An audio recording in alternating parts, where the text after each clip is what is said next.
Breath తీసుకునేటప్పుడు చాలా long breath తీసుకోవాలండి. Long breath.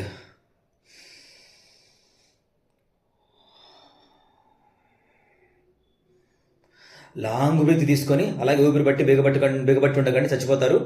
మళ్ళీ స్లోగా రిలీజ్ చేస్తుండాలి. ఇప్పటికీ కంటిన్యూస్గా బ్రీత్ తీసుకుంటూనే ఉన్నా, మళ్ళీ స్లోగా రిలీజ్ చేస్తున్నా చూడండి. ఇబ్బంది ఉన్న వాళ్ళు ముక్కుతో మాత్రమే కాదు, నోటితో కూడా రిలీజ్ చేయండి. ఆయాసం, ఉబ్బసం అలాంటి వాళ్ళు ఎవరైనా ఉన్నా, హార్ట్ పేషెంట్స్ ఎవరైనా ఉన్నా సరే రిస్క్గా చేయకండి.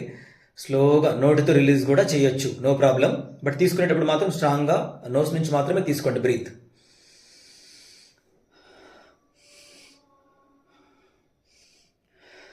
ఇది మీరు మార్నింగ్ లేచిన వెంటనే 5 గంటలకు లేస్తారు, మరి 4 గంటలకు లేస్తారు, 6 గంటలకు లేస్తారు, నాకైతే తెలియదు. లేచిన వెంటనే ఒక 10 మినిట్స్ చేయండి పర్ డే. ఎంత ఆరోగ్యంగా ఉంటారు, ఎంత హెల్దీగా ఉంటారు, మిమ్మల్ని మీరే ఒకసారి చెక్ చేసుకోండి.